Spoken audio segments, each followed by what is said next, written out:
PSY-POD, PSY-POD. Hello and welcome back to another episode of PSY-POD. This is the PSY-POD. This is a podcast about nothing, and fittingly enough, what a more nothing episode today to have when we have actually Rinpoche joining. So maybe Rinpoche might know something about nothing or nothingness more than we have. So it's quite fitting to have this episode. Anyways, yes. So today our guest, I don't need to introduce, but maybe for those who don't know, we have H.H Kalu Rinpoche today joined here, and he's going to introduce himself. So Rinpoche, if you could kindly look into the camera and say hello to our local and global fans. Okay. Hello, my name is Kalu Rinpoche, and I was recognized when I was 4 or 5 years old. Did my 3 years retreat when I was 14, and since then I travel around the world. And last few years I came back to Bhutan to do my service to the country and for the youth. And I heard about the PSY-POD, so I was very happy to come here. Thank you again, Rinpoche, for coming here. So just a disclaimer for anybody who's watching, we are not a very expert in any field or very strong in Diglam Namja, so please apologies beforehand. And so with that being said, also today I wanted to bring Rinpoche on. I mentioned before the podcast that obviously Rinpoche, when you look up Rinpoche, we have a lot of talks about Rinpoche, talking about Dharma and Buddhism and spirituality. Obviously we will touch upon that today, but today more importantly, I want to have a conversation with the man or the human being behind the ropes and try to kind of maybe dissect your human character, not as interrogation, but maybe for a better understanding. Because like I mentioned in a few other podcasts, like I also consider myself somewhat spiritual, not really religious. So I like to look at everyone as a human being and not having this idolizing figure. So I'm very happy that Rinpoche has mentioned that we can keep this conversation as casual as possible. Yeah. So maybe all the people commenting saying is on request of Rinpoche. Yeah. So we're trying to keep and respect Rinpoche's request to keep it as casual as possible. Yeah. So with that being said, maybe you can start off with a little casual topic, okay? So you guys have any questions in mind, or you want me to throw it one first? Yeah, you go ahead first. Can you move a little bit? Okay, that's the shit. Okay. All right. Go ahead. So Rinpoche, what can I ask? Rinpoche, you work out a lot, right? So yes, I do. Let's start with something like that. Like, when did you start working out, and why is it really a part of your life now? I started 2 years ago. Okay. Before that, traveling a lot of stress, gained weight, had a lot of unhealthy habits, but a lot of responsibilities along with it. And then I started teaching yogas for my friends and Dharma practitioners. Yes. And then when you have to teach yoga, you have to be fit, right? You can't have a big belly and say, yeah, that's good for you, that's good for your muscle. And meanwhile, they will be like, look at himself, he's out of shape. Why would I learn this yoga? Yes. So it's kind of like a side effect that yoga gave it to me. So I started going to the gym and started doing exercise, doing muscle workout. So it became a thing. So yeah, and I like it very much. And that's pretty much what I do in my private time. I just go for a short track or go to the gym, that sort of a thing. Yeah. Okay, Rinpoche, you mentioned yoga. So when I looked up a little bit about Rinpoche, you mentioned that you do certain kind of yoga. It kind of looks jarring actually when you just look at it up and down. So can you just touch on what kind of that yoga that you do? Well, there's a different type of yoga, right? There's all yoga comes from India. Okay. So of course, when we talk about India, there's a Hindu yoga, Hatha yoga, then there's a Buddhist yoga. So then within the Buddhist tradition, there's a different version of the yoga. So the version that I do is 1,000 years old, 1,100 years old. Originated from the lady called Niguma. She was a great enlightened being, and she gave a transmission to many Vajrayana students during that time. And then the lineage and tradition continued in Tibet, Bhutan, Nepal, and so on during that time. And also in Mongolia and China as well. Yeah.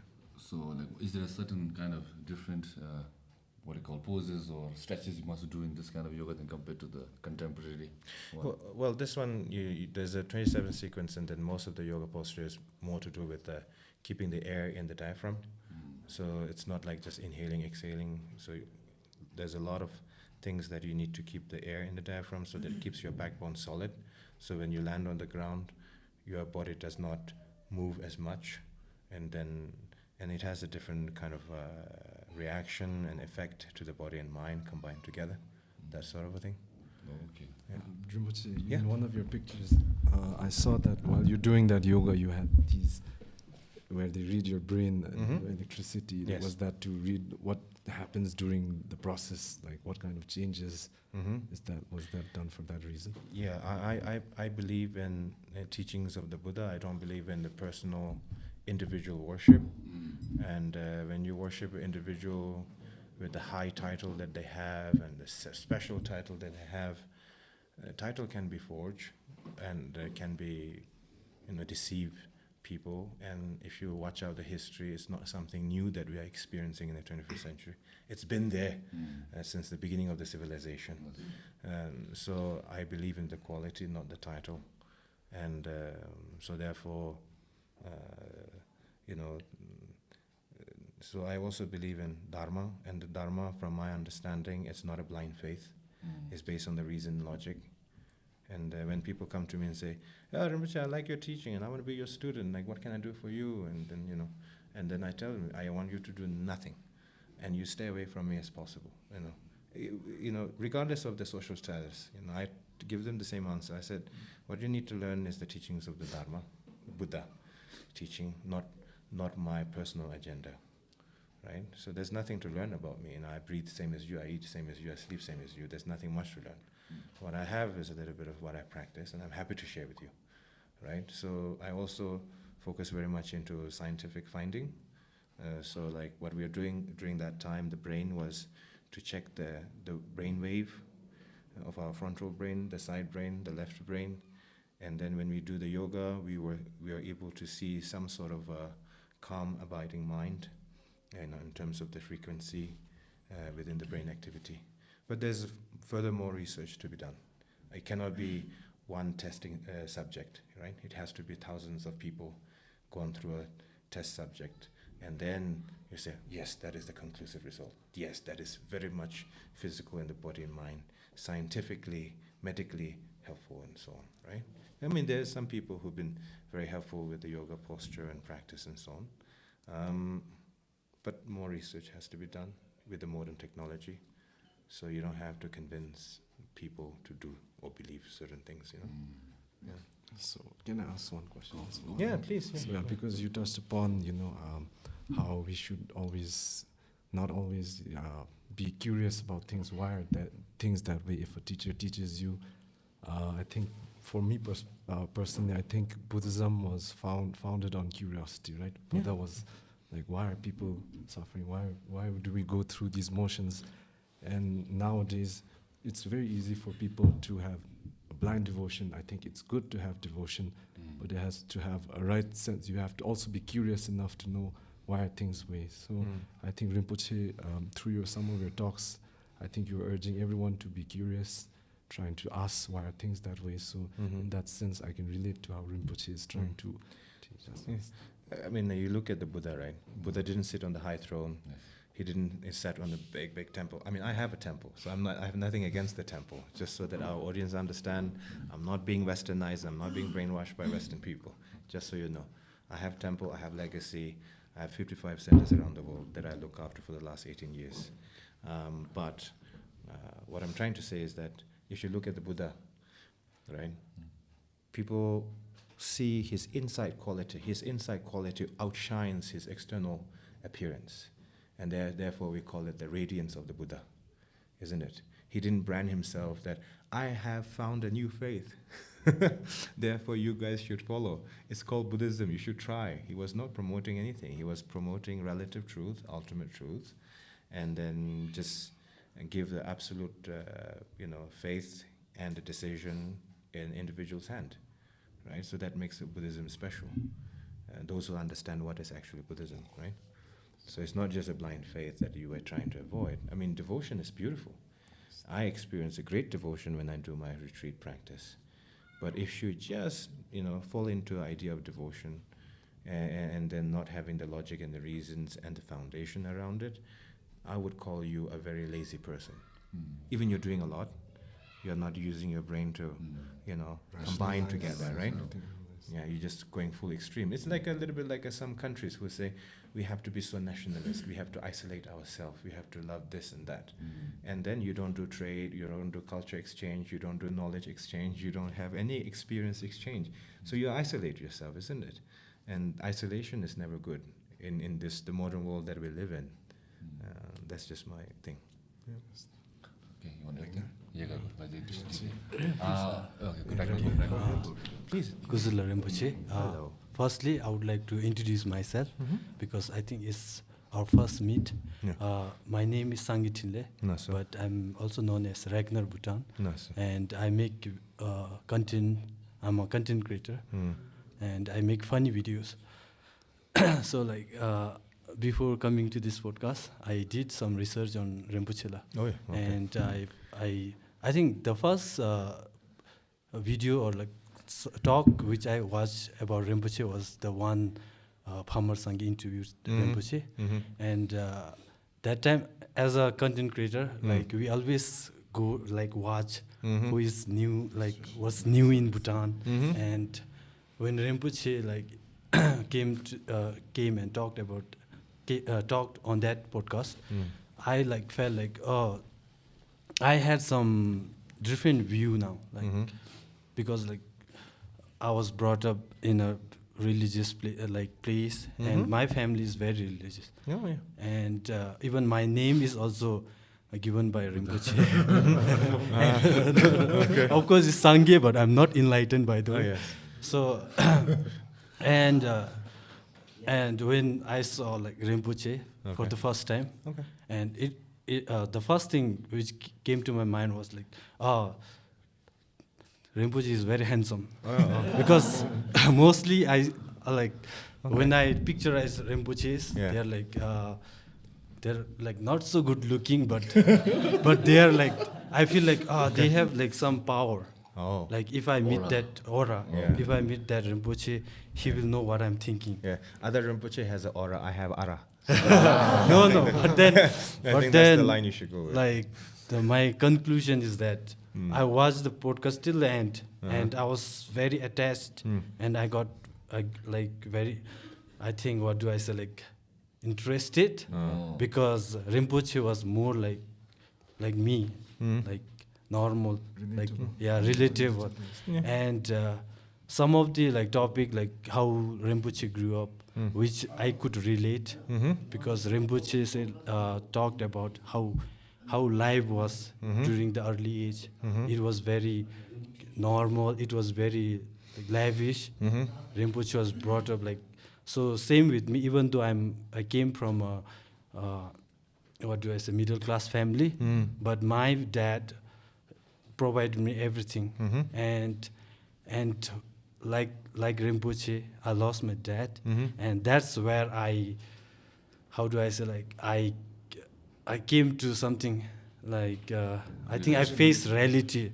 I was Ragnar Bhutan before, but now I'm like more like Sangay Thinley now. Oh, wow. Okay. So I think losing someone gave me that thing, and like when I watched that talks, Rinpoche also like came to know about now. Oh, I'm not that kid now. I'm now Rinpoche now.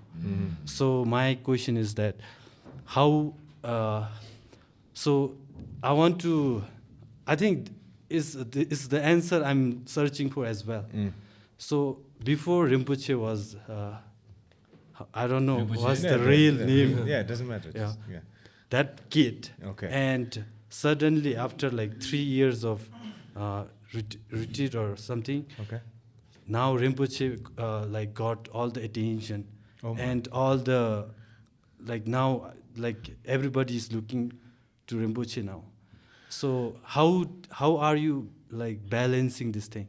Because before I was a content creator, and like I was just like very fun, like I'm jolly person, and now like my thing is like before I love making videos. Like every time is all about content. Where should I go? What should I make? And then finally when I lost my dad, and that brought me now, oh, I'm not the content creator now. I'm the person who has to look after my brothers. So all the responsibility came to me, and I'm very having tough time. How do I balance this thing? Do you have like any like I don't know like Yeah. I think That's a heavy question, by the way. because I think it's very heavy to be Rinpoche as well. From kid to Rinpoche. I think. How can I say? Let's put it like this. I think from my understanding, is that we all go through grief, and that's number one. Sooner or later in our life, regardless of the social status, regardless of what we have, don't have, that really doesn't matter. It can be family members, it can be partners, it can be some close friends. We tend to, face this kind of a very big event in our lifetime. So I think that's one thing that we all go through. And then the second is finding the purpose of our own life and finding the responsibility that you find passion within, that supports yourself, that supports the family, your loved ones, and so on. So squeezing this together will take a really, really long time. Let me tell you, there is no perfect balance. All these people out there talk about perfect balance. It's all rubbish, from my honesty. Because they're already in a little bit better situation. That's why they talk like as if that there's a perfect balance, so that they look like they have much more higher realization. But when you go through a suffering, there is no balance. That's just pure suffering. And what you have to take advantage is that never, learn from that suffering, learn from that grief, and then don't feel that you have to find a perfect solution instantly. Do you understand that? Because I had to go through that kind of stages where I always tell myself, I have to find a perfect solution. There's no sense of self-reflection. There's no sense of, breathe a little, right? You don't have to find a perfect answer. You just have to move day by day, week by week, month by month. And sometimes, just doing that really helps over time. You don't need to find a quick answer. You don't need to overcome your grief. You don't have to make everyone proud overnight, right? So just keep it steady, keep it consistent, keep it steady, right? And then acknowledge yourself, a little bit of positive acknowledgement, and and then have a good small circle of friends, and then a little bit of spiritual reflection in oneself, and a little bit of everything really helps a lot. Because I've also seen some Rinpoches and some people, who had everything. And then they go very extreme, like, I seek only spiritual solution and a spiritual answer. And they become very, very unrelatable. Do you understand? We have to remain human, right? Buddha is relatable. That's why people like him. And his wisdom is immense, it's infinite, right? So there's a human part of the Buddha that people relate to. Then there's an enlightened version that we seek a solution with, right? So I think in our life, we need a balance of both. Complete renunciation, like, Koroa Nyingpo Mindu, like that set of a mindset will come gradually over time, but that is not an overnight achievement, So don't feel rushed to overcome your grief. Don't feel rushed to prove to other people overnight, and don't try to find the perfect answer rapidly, because sometimes that can be the wrong answer. So just take it slow, take it steady, have a small circle of friends, have a spiritual reflection, and that slow progress will start. Like myself, I used to cry a lot by myself, looking at the stars, being hopeless, being absolutely hopeless, and thinking that, does it really matter, Does it really matter that what I do this and do that, and people don't seem to appreciate what I do? They say, be good and be honest. And when I speak my honesty and nobody comes here and support and, surrounds you in the right condition, they just leave you alone when there's no advantage to be taken, right? So there was many stages in my life that I had to go through that, and not just 1 year. It was many different aspects, sometime with the responsibility, sometime in the religious aspect, and sometime with a different aspect of things. And I think the more pain you have in life, in the earlier stage, is better, I would say. Then you will be a little bit more happier over time. If you never suffered, never felt lost, never felt confused, never felt pain, then, then you become a very adult child. Let's put it like this, right? And I would rather go through these stages, what I've been through throughout my lifetime since I was born. I want to repeat everything again to be where I am today. I don't want any other alternative, how can I say, origin story, right? Yeah. So I rather have, to be where I am today, I rather repeat the same thing over and over again, because I'm happier because of what I've suffered, what I've gone through, right? So don't try to find a quick solution, because that doesn't work overnight. So just take it slow pace. Helps a lot. So he's been trying to get his mojo back. I would say trying to get his motivation back from being making videos, because last year, prior to his father's passing, he was very active. He'd be on at least on TikTok live at least every day, I think. But right now he's finding that that I also can relate with him, because I also make funny videos. Is that sometimes you don't always feel funny.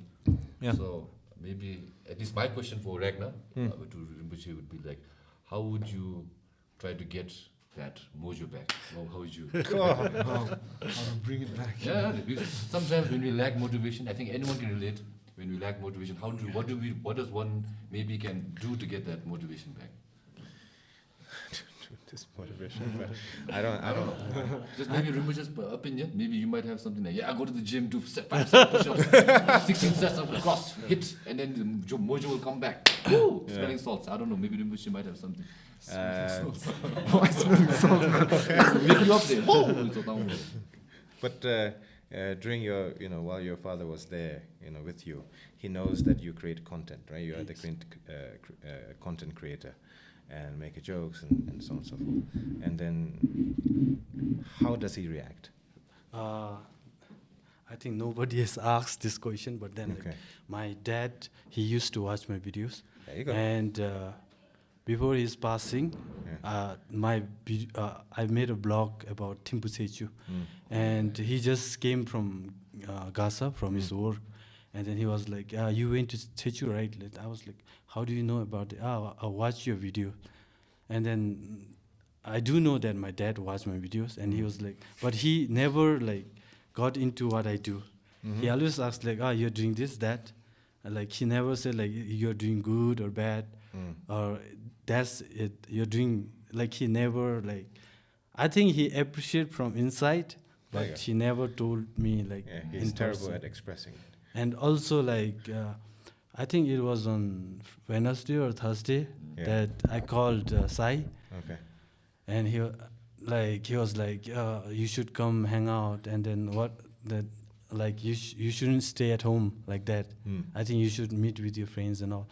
And then what came into my mind was I think if I go with them, it just ruined the mood. And also they will just my friends will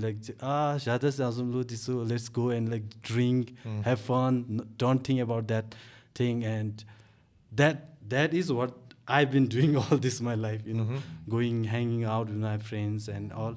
And suddenly after my dad passing, I came to this reality that, and also due to our Bhutan's culture, we have to do 49 days and all. And that's where I have been to most of the monastery. I've never been to monasteries that much before, then recently. So I went to all the monastery, and even I took Sai with me. And I also went to Sikkim for my 49 days.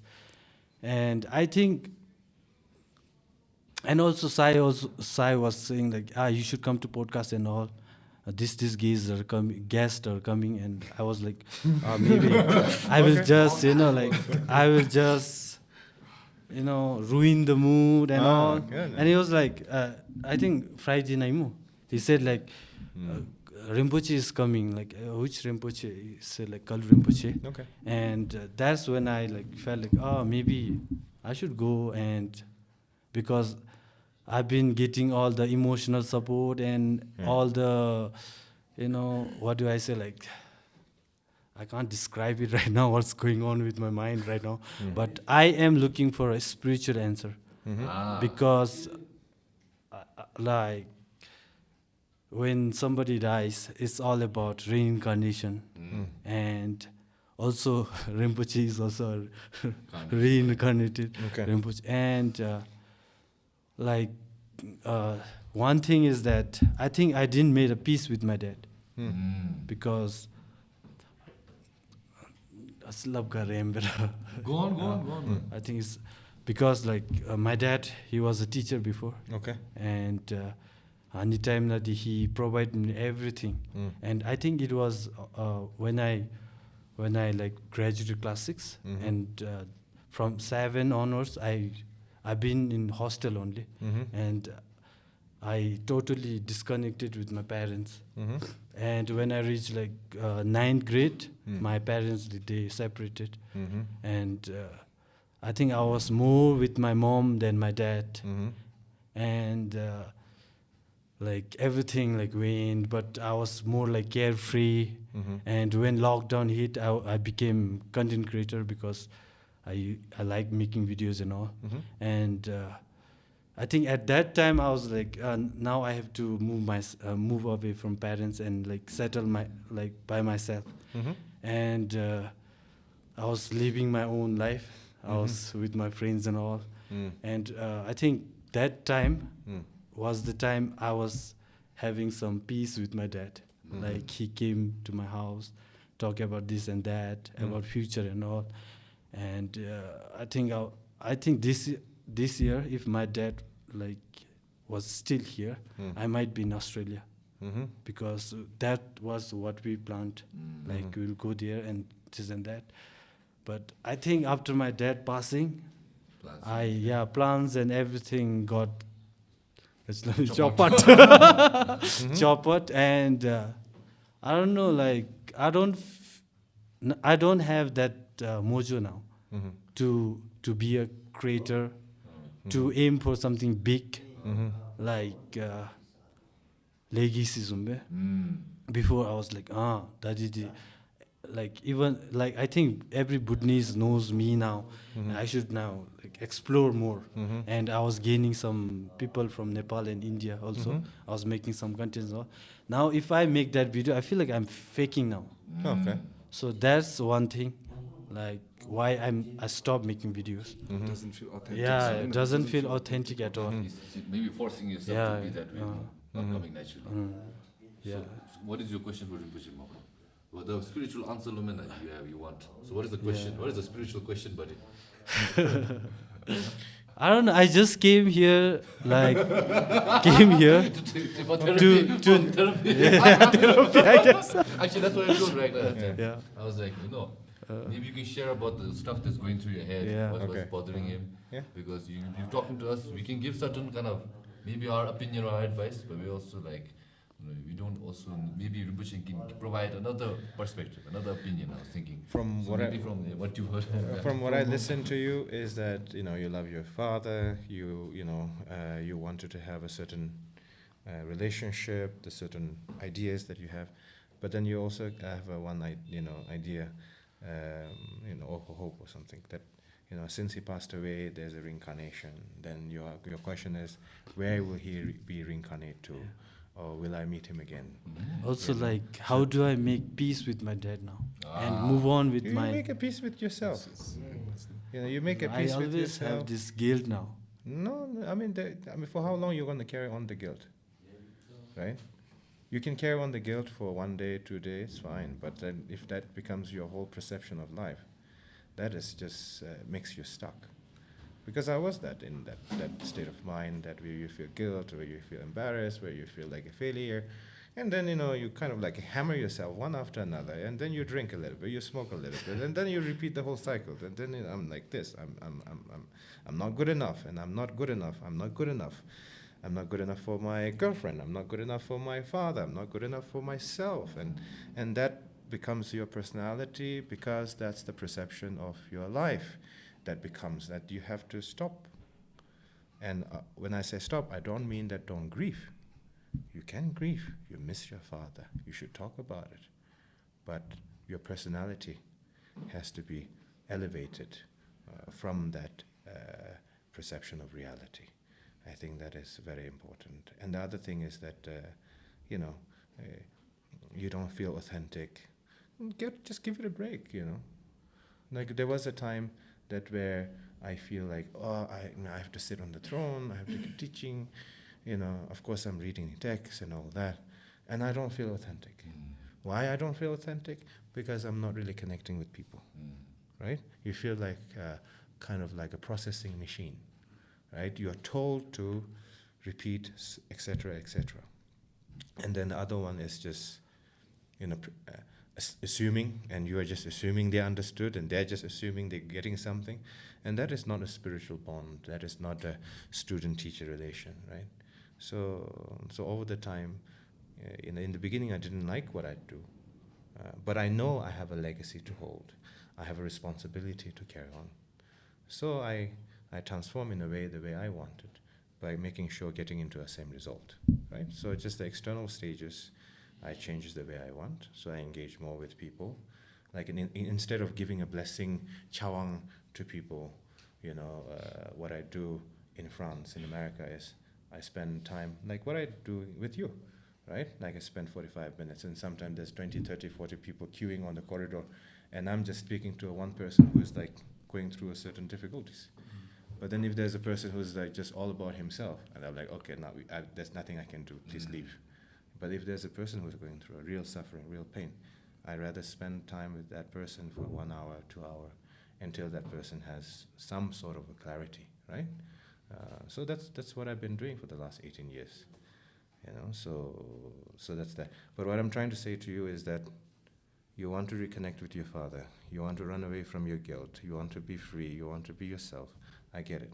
Yeah, just give yourself a time, like I told you in the beginning. That's why I told you, don't try to find a quick conclusion, result, impressing everyone, and you being happy and you being that normal again. Don't, you know, take it slow, and you will come back to that, right? You make a peace with your father by being a little bit of spiritual, you know, with yourself, not like religious and going Gora every time that you get, but, you know, just a little bit of self-reflection of life, not just the habit, but also the, you know, the aspect of life. And then, you know, create a little bit of content slowly. Just keep it in touch. Don't let it, you know, dust fall on your pen, you know. Like just do it a little bit. Can I add something about Yeah, please, yeah. Ragnar, can you come here? I want to look at you while I speak. Come I might crash out and I might leave. Kim Ragnar, for internal wounds, they chant much. Shots on Rinpoche. No, I'm good. Go on. Like I just wanted to add that when Rinpoche and you talked about overcoming grief, and Rinpoche mentioning that everything that happened you will want to experience again, like you won't change anything because that made you who you are today. And I think death is a very powerful and human experience, the one everyone has to experience in Bad Ragnar, from my perspective. But I think your father's essence is still in you, because I think you might like a certain type of dish because your dad prepared it that way, is what I'm saying. So maybe the reason you like making videos is because your father or a family member did something. So everything that you are right now is because of their experiences. So you can carry on your legacy by just being a good son, or in the future being a good father. I think you can do it, man. So just be. It's okay. This too shall pass.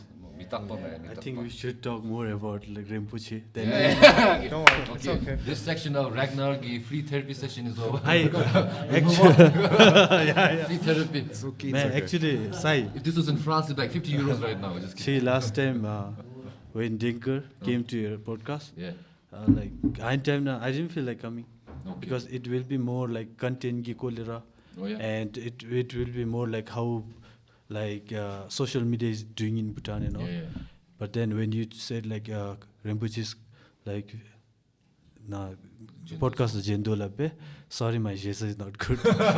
Anytime nalu, I felt like I think I should go now because and talk about like things what's going on and all. And you also like encourage the Dachiga second thought doing Majunna Nodi, because I know like I will crash out.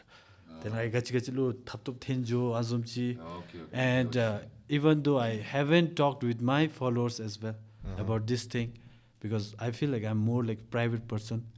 Of course they will come, ask, then viewers will be just like talking about that thing, and which I don't have the answer to give them. And I think it's been like 7-8 months. And everybody is saying like, when is your new video coming? Then when is the new video coming? Then I direct, it doesn't feel like good.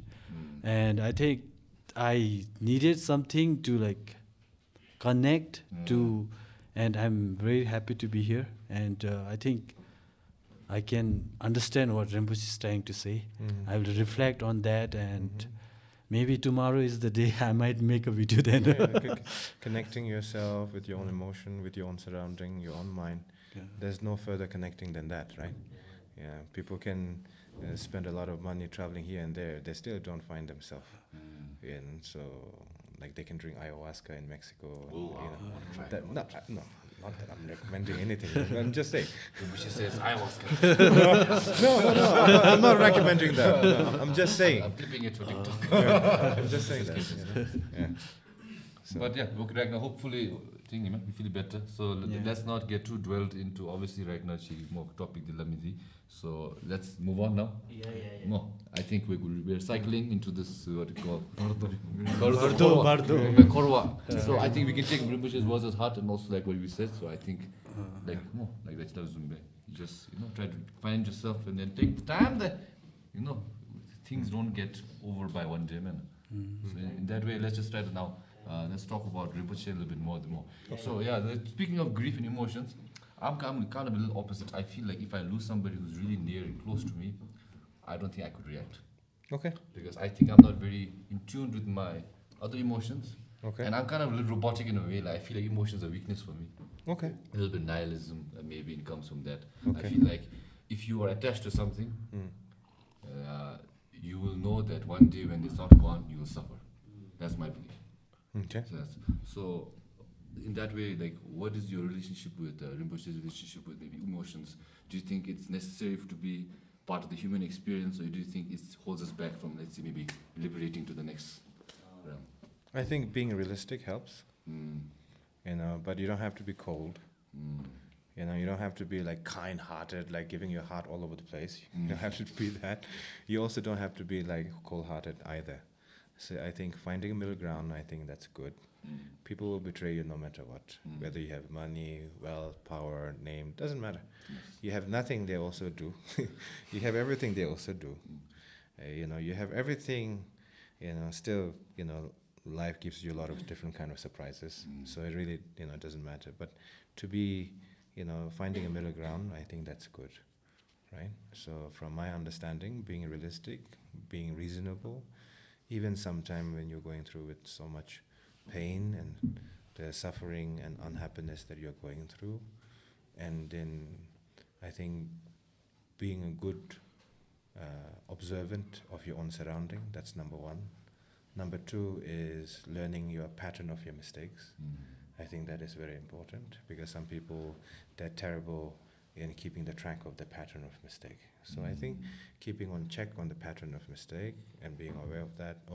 So after this is what happened. After that, this is what happened. After this is what happened. That's what happened last time. So that sense of kind of a roadmap on the side of your mind, I think that will help a lot. So finding the middle ground, being realistic helps.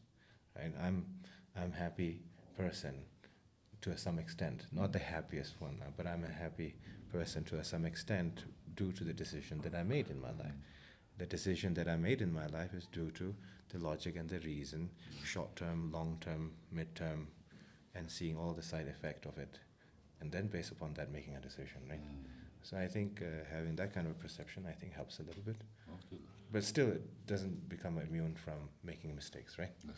You can have all this roadmap and plan and the principles and values, and you will still stumble sometimes, which you have to accept. Yes. So in that way, I'm sure Rinpoche, like any other human being, you get angry sometimes, and some irritating people might come around and try to trigger you. So I would ask, it's a common thing when people come and irritate you and you don't know how to react. At least that's a human thing, I think. So I would ask Rinpoche, how do you deal with when some irritating person comes and tries to trigger you? Because sometimes in the back Right of your now, head. yeah, like right now.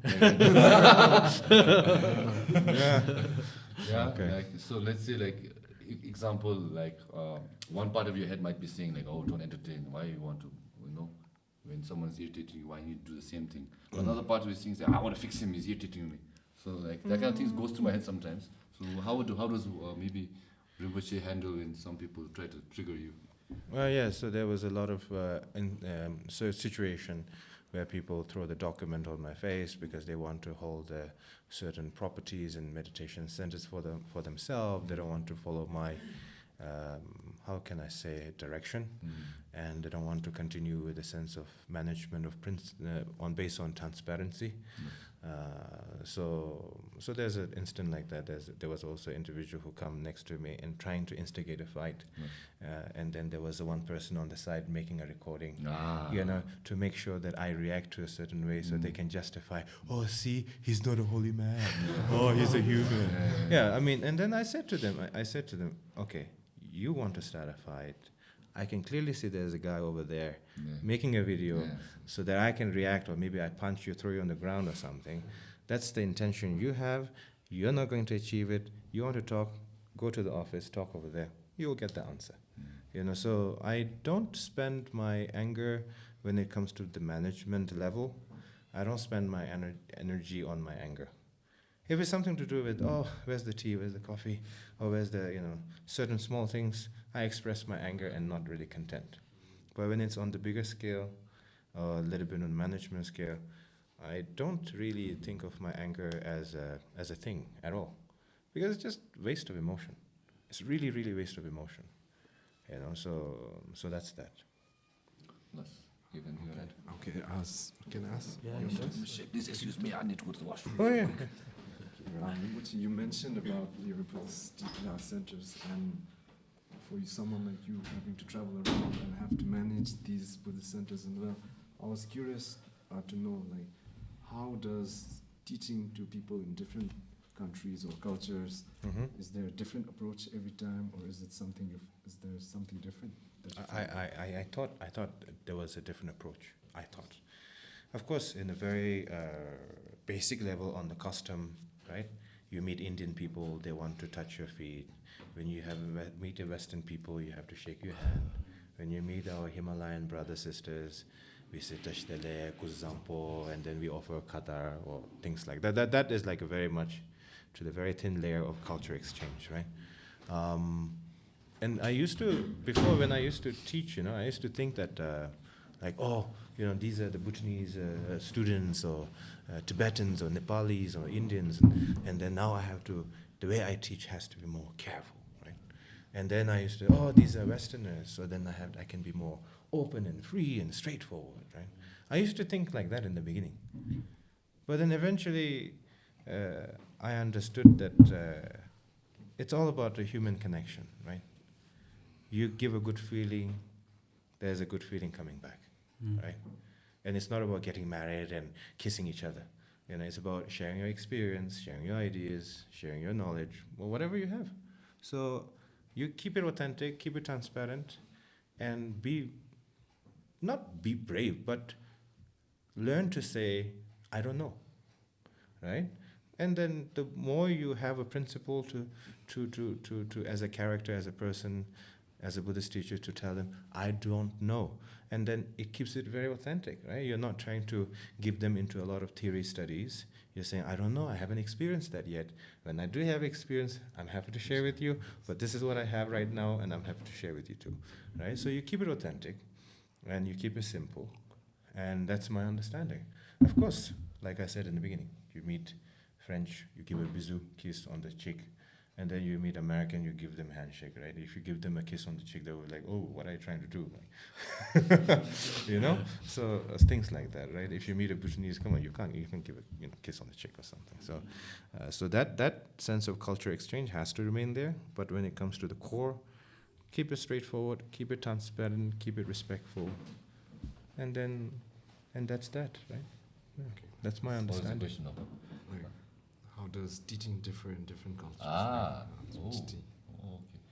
Rinpoche, I would like to ask this one question. Yeah. Rinpoche, are you familiar with Reddit? A little bit. Okay, so Reddit, there's a very popular subreddit from Bhutan. It's called Bhutan subreddit, where they talk about something like what we do on our podcast, like local topics, like certain things. And then yesterday, I stumbled upon an article about Rinpoches, modern Rinpoches. Oh my. Okay. So maybe since Rinpoche, you fall under that category. You got this question falling on that. So like, I wanted to ask this question because it's actually a question that I've been also wondering, and also what I've read in the, at least from the youth perspectives. Okay. Because please forgive me for my ignorant monkey brain, but we don't understand it to the level that maybe one should, or maybe Rinpoche's understanding. But basically, at least in our minds, we think like when a Rinpoche has to be serene, has to portray principles of Buddhism being disciplined and very humble and things like that. But then again, on the modern aspect of it, when we think about Rinpoches, they're also human beings, like Rinpoche has mentioned. And we have tried to detach from that whatever idealization we have, like what a Rinpoche should look like.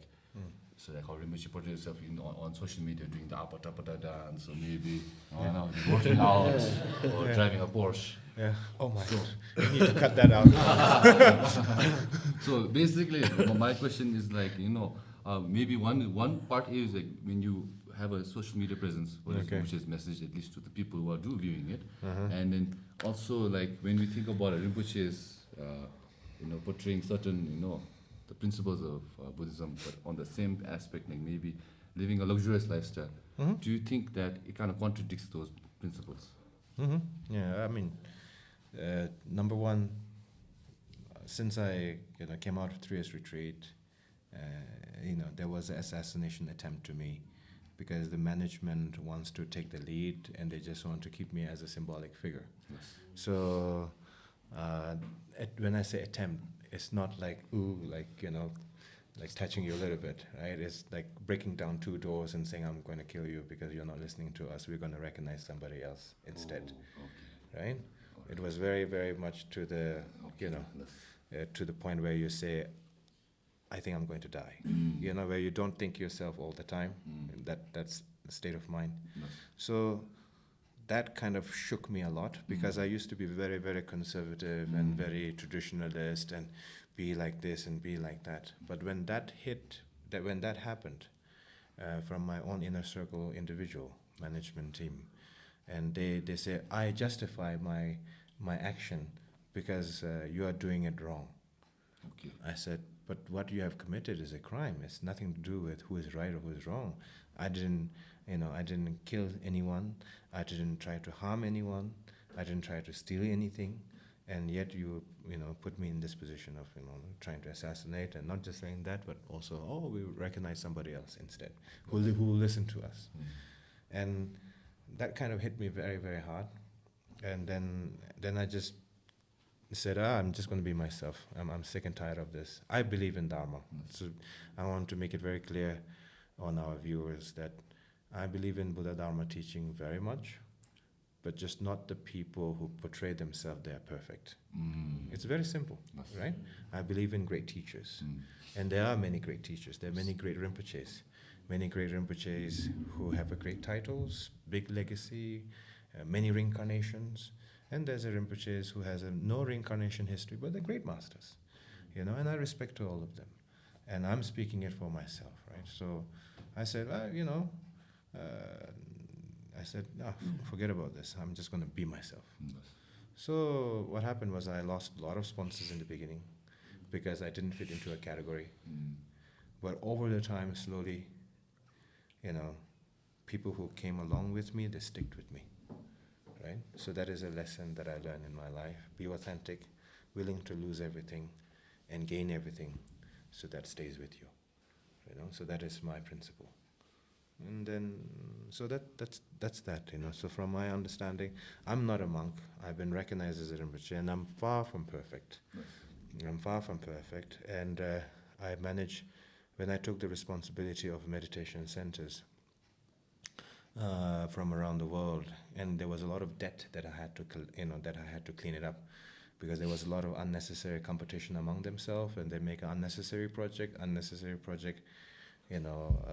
multiplies over time, and the debt interest rates multiplies over time, so it doesn't stop. And then they say, oh yeah, it's Kalu Rinpoche Center, it's your responsibility now.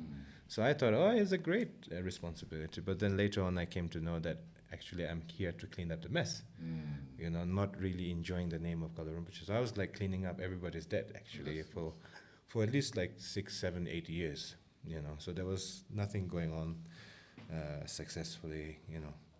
Everything was moving, but very gradually, sort of. And then eventually I come to a conclusion. I said, I'm going to be a businessman. You know, a shift happened in my mind because I'm helping my own institution. Now it's like debt-free sort of situation. All the centers, there's regional offices in Europe, in North America, South America, and Asia. Yes. So it's not like hold by me. It's more like, okay, now I clean up the house. You guys have seen it. Now take the lead. I'm going to step back. So I just get a report from them every few months, every few weeks, every few days, depending on what kind of a crisis they're in. Yes. So that is how I function.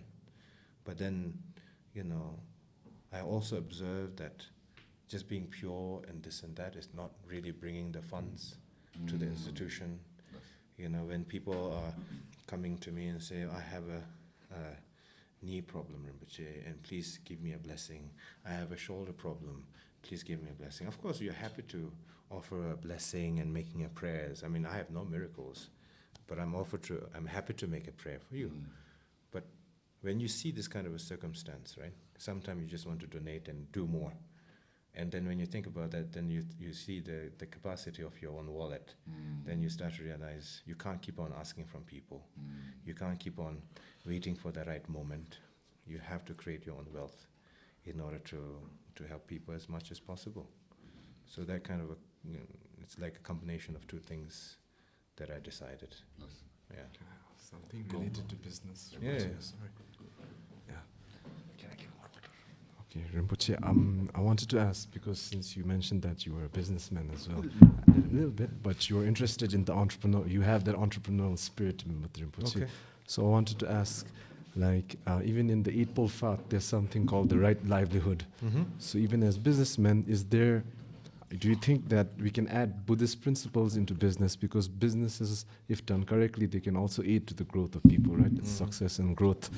So do you think when you lead these centers or when you try, is there any different, like, do you do it different? Do it differently? Like, is there any Buddhist philosophies in the leadership, like how you maintain these things? Well, you have to understand historically, temples actually function as a trading hub and the banking, historically. Yes.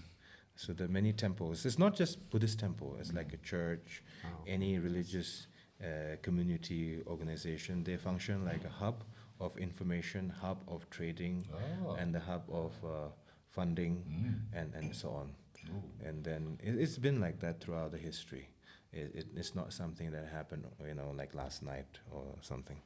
So from my understanding, when you have like Ashoka, who is a Dharma king, a Dharma emperor, there's a wealth, then there's a stability in institution, and the Buddhism goes the way it should be, and not into a politics. The Lamas or Rinpoche does not need to entertain their sponsor. They just need to focus on the text because they've been funded by the state, right? The kingdom, the emperors, and so on and so forth. And the moment the kingdom collapses, the institution collapse, because then it's like pointing a finger in back and forth. It happens because of the divisions. Division happens due to the lack of opportunities. Lack of opportunities is a ripple effect of the much bigger, things that collapse, right? So my understanding is that, throughout the history it has been happening. But you can be businessman, you can be also an individual who can lead spiritually, because spiritual means having a sense of emotional awareness and knowing when to step in, knowing when to step back, and not feeding your self-glorification. So long as you have that kind of a principle, like any other Dharma Raja, right? We call it Dharma King, and there's a sense of harmony. Like an example, in Tibet, there's a Songtsen Gampo who invited Guru Rinpoche, And then there's a religious harmony. And then you have our modern king, His Majesty the Fifth, who oversees who oversees the people's need, and also spiritual and religious harmony. So making sure there's no divisions, and making sure that everybody has some sort of acknowledgement and so on.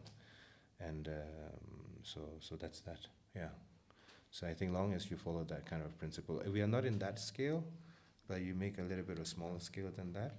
Why not? It functions, because business is about, giving an importance more than just yourself, right? So when you have a perception that I want to do this for my community, for my people, more than just for myself, long as you carry on that principle, innovation comes, good character comes from within, people who are interested in you will invest in, and so on. That's just my observation and understanding. Yeah. Okay. Any questions on the floor? 60. Yeah. No question. No questions, but thank you for your words of wisdom. Nah, it's okay. I'm nervous and I can't say. It's okay. I will introduce. Questions? Okay, Pinda, we have a question, please. Many young people admire your presence on platform like TikTok. Okay. What inspired Rinpoche to use social media as a way to connect? Okay, what inspired Rinpoche to come on social media and connect? More. That's it. Huh? As a way to connect. As a way to connect, that's the question, okay. What inspired me to... Yeah, please ask me that question again. The last part, please. Many young people Yeah. find Rinpoche's presence on TikTok. Mm. So what inspired Rinpoche to use social media as a platform to connect? Sometime, like an example, not everyone can take a flight and come over. So then you have a group of individuals who are going through difficult stages, who are interested in Dharma. They just want to know the titles or the name of the book and the teachings. They ask about, which center that I should go to, which place or which master that I should listen to. So then I feel more like, I can share, talk, put on a comment section, and just makes it easier, right? So, and especially during the pandemic, right? So like everybody's using a Zoom online session, and then the people can feel more connected, and the distance does not become the reason for not to talk about it. Yeah, so that is the main reason. Okay. Yeah. Any other questions, guys? Yeah, this is one opportunity, yeah. It's okay. Yes. Or, Yes. or next time you slide in the DMs, maybe, I don't know. Yeah. So if Rinpoche were not born into this role, Oh my. is there another path or passion which he might have That's a good pursued? question. Okay, let me just repeat it in order for the listeners to say it. Did you say it? I'll repeat the same thing. If Rinpoche were not born into this role, If Rinpoche was not born into this role, is there another path is there another path or passion or pasture The mic will capture. huh, I think the mic will you capture think some. might have pursued? that you might have pursued? Maybe they should find out. Okay, so sorry if you can answer the question. I don't think so. Mm. I think this is pretty much my passion, to create business, to create opportunities, to create religious harmony, to serve, the people around the world, not just Bhutan, So yeah, because if I say, I want to be a Formula One driver, or if I say I want to be a pilot, or things like that, I think it's great to a very personalized craft, but then it doesn't serve a bigger purpose, right? So what I thought in the beginning, is that, I'm just going to sit in the meditation center, look after the centers and the monasteries and people. And then the last few years, I realized, due to this accumulation of experience of the last 18 years, I could create much more opportunities, create much more different kind of platform for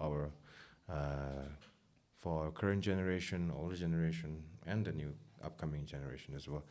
Yeah, so things like that. So like an example, if I did not have my network and experience and struggles and all of that, I wouldn't be able to create the business opportunity to help people, right? Like an example, in the next few months, I'm going to create a micro-lending bank in Bhutan, so the people can start a business with a very low interest, right? So because when you have a very high interest and then people have a great idea, But then every money that you make goes back to the bank. You don't keep anything for your pocket. You can't give a beautiful flowers to your girlfriend or a gift or something. You can't go for a beautiful vacation because you put in hard work, but the money goes back because the interest is too high. So micro-lending, banking, so the people with the small businesses, to help themselves with a very low interest, things like that. That is the only thing right now I can talk about it because it's pretty much there. And the other things I cannot talk about it at the moment. Secret. Yeah. Do you have any childhood people that you used to look up to? When I was a kid, I used to watch a lot of action movies, so I used to look up to Sylvester Stallone, the Rambo series. So when you were young, is there any celebrity or Hollywood or any figure that you were like, wow, it's so cool? That's awesome. I think our viewer will not expect this, but I used to watch Powerpuff Girls. Of course, we love that, man. It's loved. Yeah. We love it. I love it also. Let me guess. I don't know. I don't remember the name. You don't remember the name? No, just all three of them. All three of them. Yeah, Powerpuff Girls, and then a little bit of that. So you used to look up to Powerpuff Girls? No, I don't look. I don't look up to Powerpuff Girls. I don't look up to any of the cartoon characters. I just look at them and just for the entertainment purposes. But the person I look up to, when I was little, not much really. When I think about it, I just watch it as an entertainment, and that's pretty much it. Okay, nice. There was no Goku in life. The Dragon Balls. Dragon Balls. Yeah, I think everyone. Yeah, I used Goku inspired everyone. I used to wear that yellow wig. Oh, Yeah. See, I can sense it. It's Goku. It's always Goku. It's always Goku. Yeah. We need a Goku in all of us. Yeah. Okay. Since I wanted to ask this question, okay, I think we're going on light-hearted path, but this is a question which always occurred to me. Like, as Buddhists, we believe in incarnation, obviously, and then probably all of us must be another incarnation in our previous life. We must be all tikkus in a way. So, in a way, I was just like, since Rinpoche is officially recognized, and now that you have a connection with your past life, you can know what you've done, like in your past life. Nope. Like my question is like, how does as a human, comprehend all that, and also like since you had to take on the mantle and maybe also the responsibility of the previous incarnation of Kalu Rinpoche, and had so many centers around the world, and you had to take care of that. Did you feel sort of resentment or maybe a burden, like how dare my previous incarnation give me all this work in this life, didn't give me peace? Does that ever occur to you? I was always wondering. Not really. Not really. No. I'm just more disappointed with a certain type of people in the beginning of my responsibility.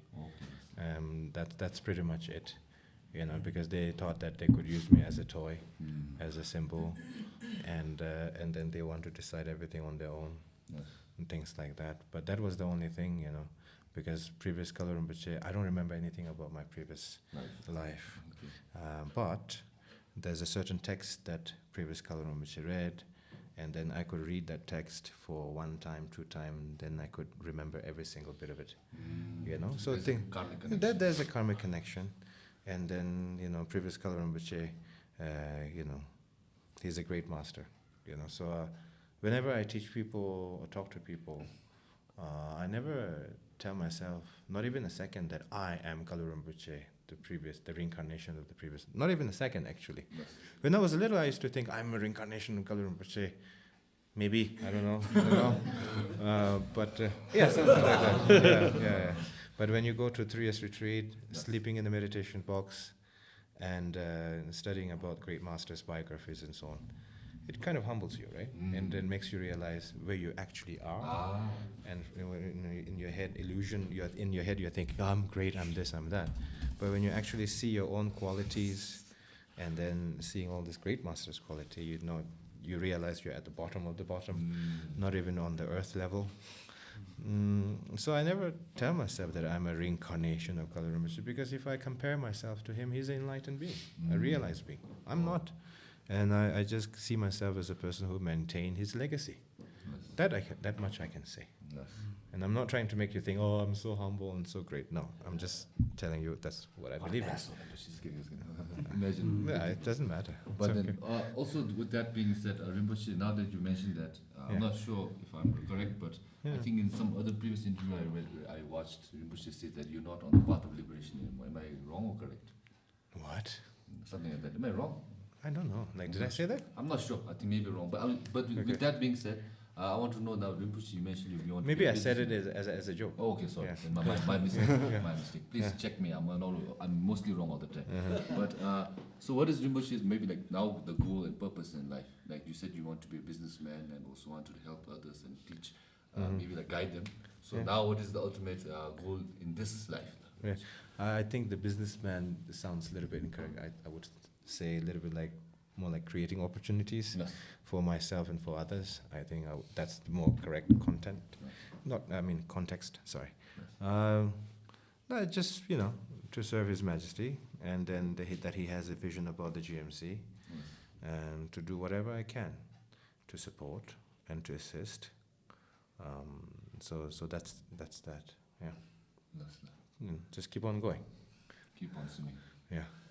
Okay, you guys got anything you want to ask? Okay, now? then, since you don't want to talk about lighthearted stuff, I'll ask about Buddhist. Yeah, of course, we will talk about lighter stuff, man. But I had a few other serious questions in my head that time. So anyways, let's move on. I think what I wanted to ask is, everyone, to you guys as well, what do you feel? And to Okay, Rinpoche as well. When we practice Buddhism, there's a lot of discipline required to, practice the faith. Yeah. But it's mentioned that once you are free from all these structures, it's like enlightened, no? That experience. So how do we avoid ourselves from being attached to this discipline? Like I think when we say we want to be liberated, we are attached to this kind of discipline, like Ngachin Pegose. So I think to put it in a metaphor, I think it's like a raft. All these disciplines, these things you needed to travel there to an island, but once you reach there, like you let go of the ship. Like, is it something like that? You guys feel me? I don't know. I don't know, that's kind of a heavy question. Can you help Norlha answer this question? From the Buddhist context and from my understanding of the meaning of the discipline, nothing should be forced against your will. Very simple. The moment you have any feeling of forcing against your will and under the name of the discipline, you did not understand enough. And you may need to take a one step back.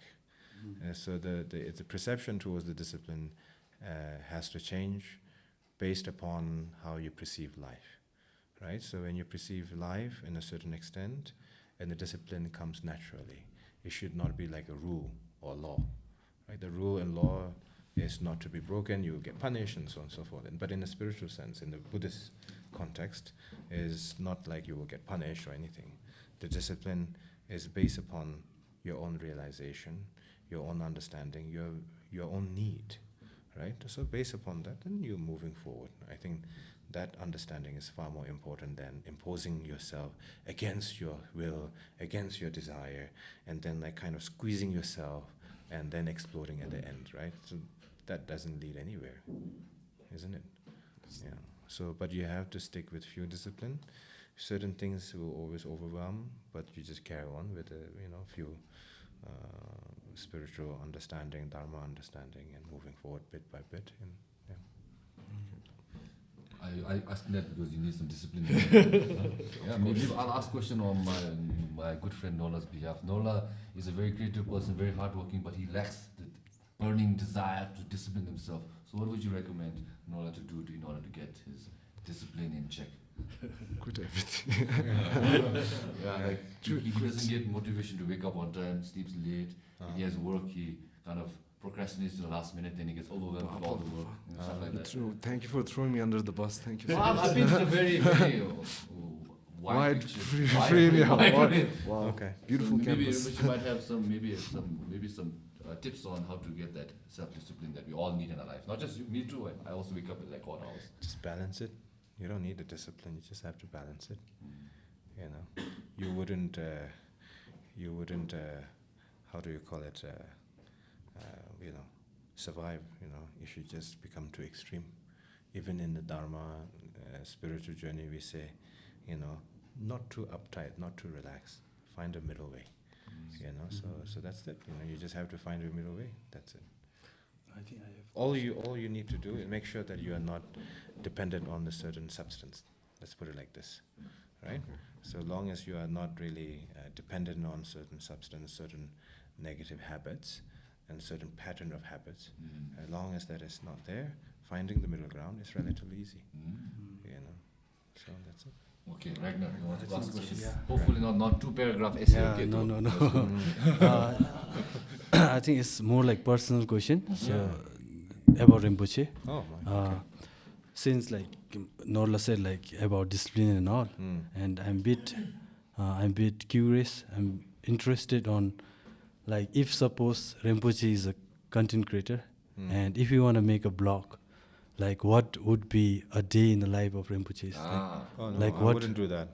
What would be if like? What does a day in the life of Rinpoche entail? Like you wake up at 4 a.m., put ice bath. No. Like Rinpoche can like talk brief about what Rinpoche usually do. Day in the life. Daily Yeah, schedule. Day in the life. Depends. But okay, generally speaking, how does it look like? How does it look like? Sometime I wake up 4 o'clock in the morning.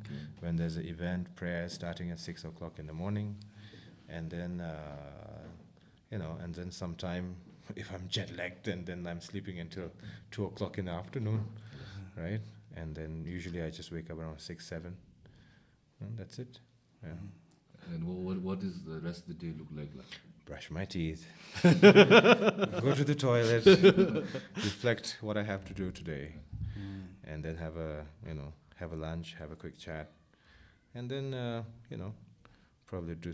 It's just complex. Let's put it like this. Sometimes there's some days of almost nothing, and then there's some days of multiple things from different countries, online Zoom, in person, and then also in WhatsApp. So basically a lot of multitasking. When I'm not working, I am working for the event that is going to be at work. So, I don't work, when it's become a deadline. So everything that I do, I plan like 6 months ahead. 6 months ahead, 9 months ahead. So there's so that when I get closer to the events, I try to keep my mind calm and focus on the detail. What are the things that I'm missing? A few months before, I make sure that, the bigger picture is in place. So it really depends. Sometime I'm doing a Zoom meeting until 1 o'clock in the morning, whether it's a business meeting, whether it's a religious meeting, and that sort of a thing. And sometimes I just have to constantly travel back and forth, left and right. Yeah. So Rinpoche is now like based in Bhutan only lah. I'm based everywhere, wherever I need to be. So my question is, I'm based in like- Bhutan. Yeah, let's put it like this. Based on a true story. so like what, like we learn about history, and we know that like some saints, like big lamas, they came to Bhutan to find something. Like Rinpoche, Shabdrungao Namgye came to Bhutan to this and that. And I think Rinpoche is more like a modern Rinpoche. Okay. Like modern. So, like, how did it happen? Like Rinpoche coming to Bhutan? Me coming to Bhutan? Yes, lah. Like how? When was My is there a mother story? gave a birth. I thought Rinpoche was born in Darjeeling. if I'm not Yeah. So how, like Darjeeling to Bhutan? Okay, How so- did it happen? from taxi. Bolero. Yeah. No, but what happened was my predecessor, he came to Bhutan in the 1950s. Ajiwamo, the sister of the second king of Bhutan, invited previous Kalu Rinpoche, and then he became an abbot, caretaker of one of the temple in the east. And later on, right now, Shung Dasang is like overseeing that institution. And previous Kalu Rinpoche, gradually he came down to India because there was a war in Montawang area between China and India, so they could hear the bombardment going back and forth. So then he came down to India. There was a lot of uncertainty during that time in Bhutan. So he asked some of his close students in Bhutan to follow him and to do retreat in India. And my father, he was the general secretary who traveled with him from Tibet. And then, so that's that. And then in the 1989, he passed away. And then, but he always had this engagement with the Bhutanese communities, and then and the royal families and the government of Bhutan and so on since then. So when I was born, of course, since I was very little, I lived here in Bhutan in Nima school when my house was being built in Taba. So I used to stay in Mutitan. During that time, there was literally nothing. Not like now. Now every corner you look at Mutitan is filled with buildings. So I stayed rented place when I was very little. But then because of the 3 years retreat, after the 3 years retreat when I was 18 years old, my organization came to me and said, Kalu Rinpoche, you have reached the age of, you're an adult and we want you to take responsibility. So then I started traveling, and then, there was nothing I could do during that time in Bhutan, because you have no experience, no money in your wallet, no network. What can you do, right? You have a great spiritual solution, you need to have a fund, you need to have a network, you need to have experience. Goodwill, good heart doesn't work all the time, right? So then a few years ago when I came back, I think it was 2022, and then I met His Majesty, and he was sharing with me about the Kelefu Mindfulness City, and then he said, I would like you to do something, And I said, of course, I'm at your service, Your Majesty. I'm ready, because before when he commanded me, I said yes, but there was nothing I could offer because, like I said, no experience, no network, no wealth, and then you have a good heart, it doesn't solve everybody's problem, right? So when you have all of that, then you can accelerate. You can basically save time, right? Basically, you can save time by creating different opportunities, by creating more harmony. And so that's that. And then I said, okay, last 18 years of looking after the centers, it's enough now. So I said, I'll still continue to travel, but, Bhutan is my home. It's been home, since I was little anyway. So, and my parents are Bhutanese, so I don't know. If you go all the way back, then we are monkey. Yeah. Then we're all someone's, maybe brother or sister. Incest has drifted us all apart. Yeah. Something like that. Okay, yeah, sexy question. What's the difference between spiritual and religion? Okay, what is the difference between spiritual and religious? Is the question from Sexy Wancho. Okay. Spiritual and religion.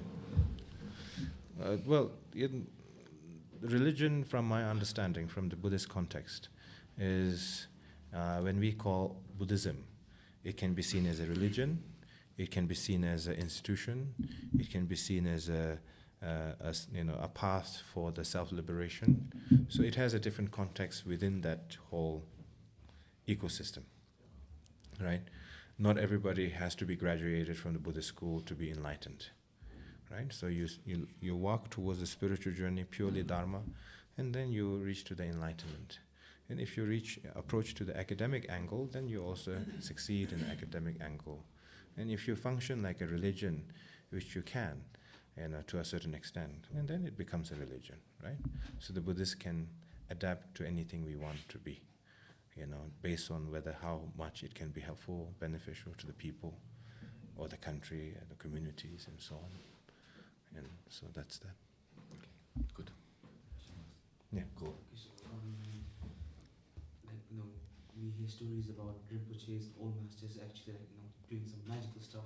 Let's say flying, talking to statues and stuff. That's I'm so sorry. Probably straying away from the spiritual aspect of the religion.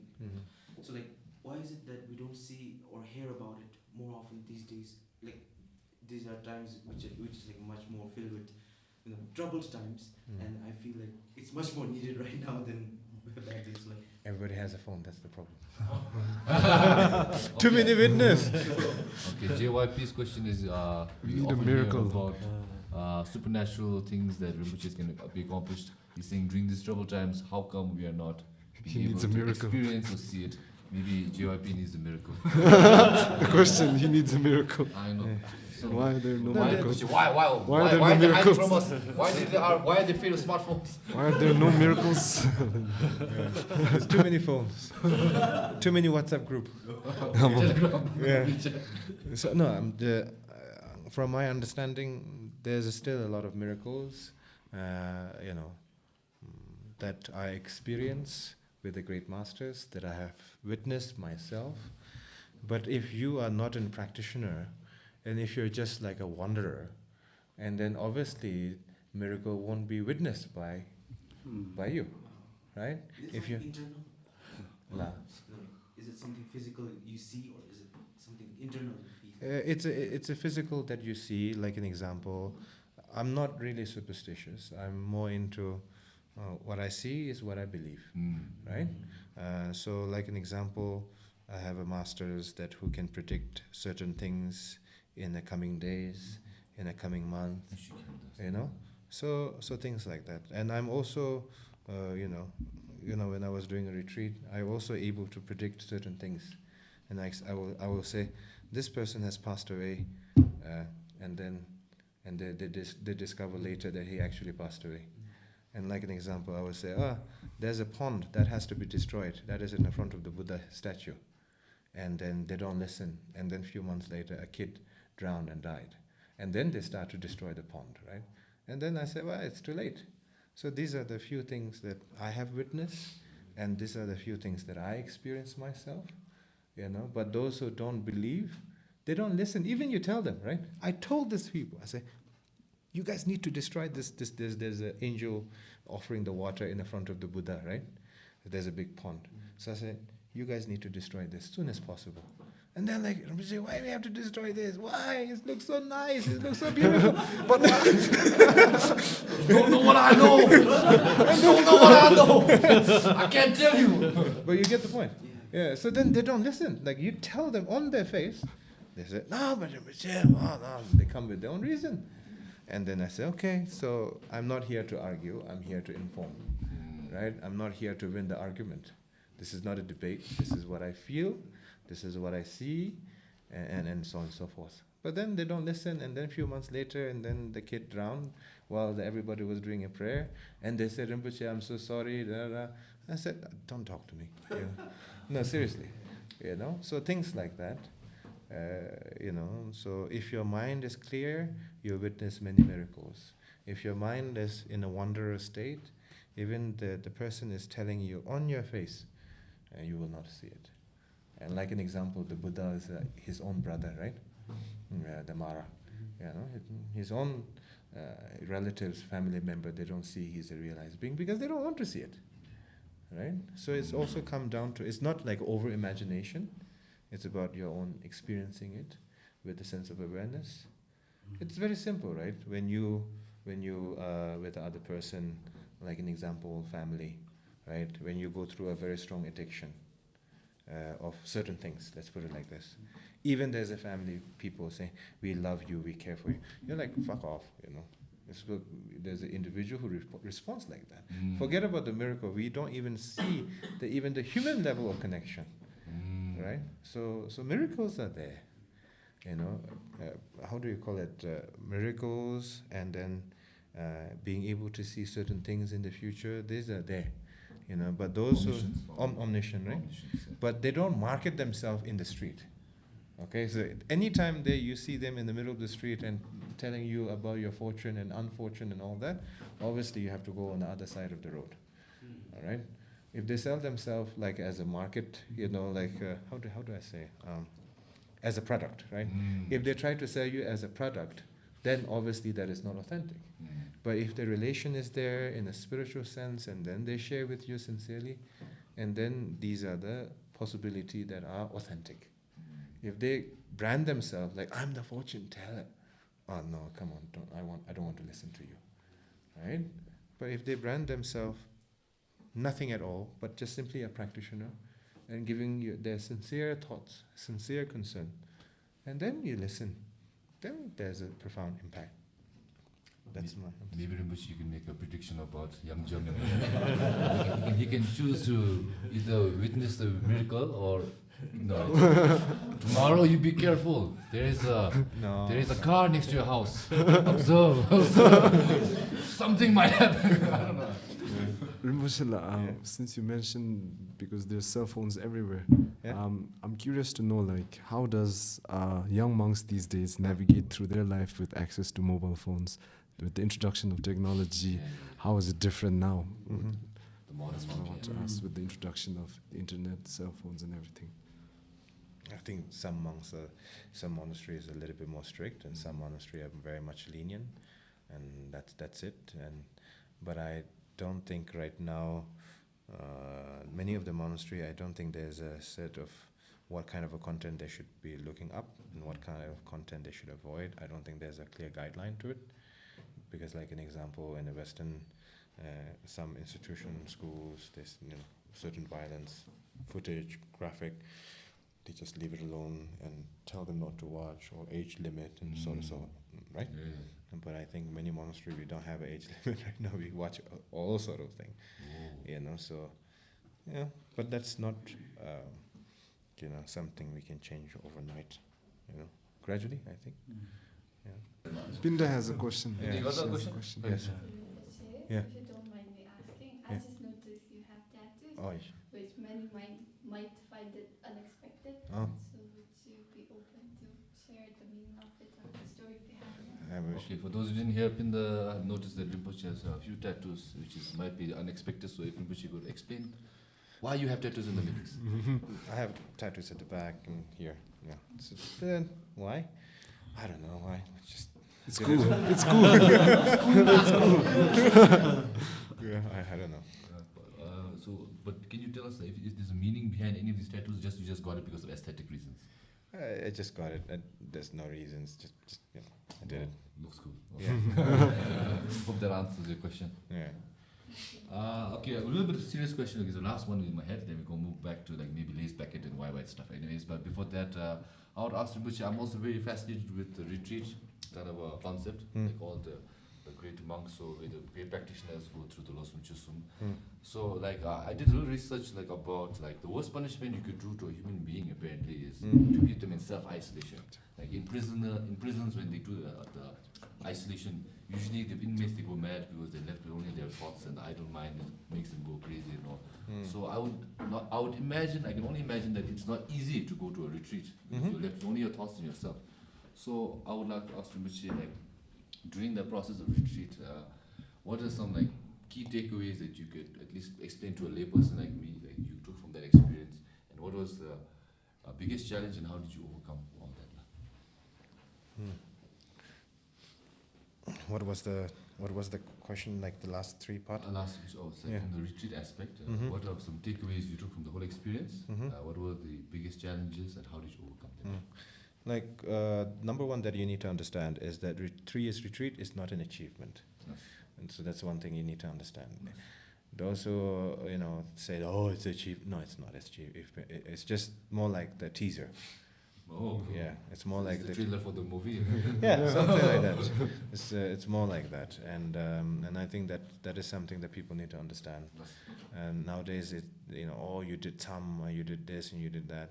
They perceive it as if that you have graduated a master degree or to that. Yeah. At least for a layperson, it does feel like some level of an accomplishment, as in because the fact that you dedicated and been disciplined to sacrifice your maybe a selfish attachment to life and the pleasures which have.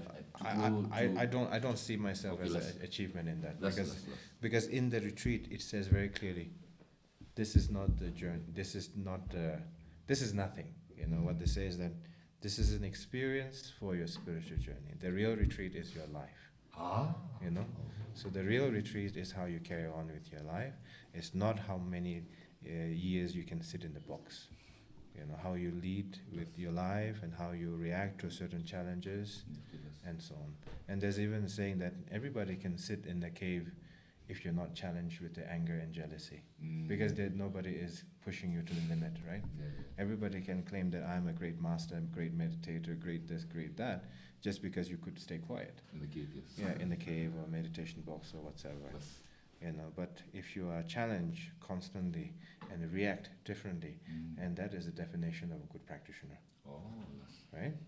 Yeah. So that's just my understanding, and my main takeaway of the 3 years retreat is that, when you're in the monastery, you experience Dharma more like a routine, right? You wake up on time. If you don't, you get punished. You have to follow the rules. You have to respect the senior.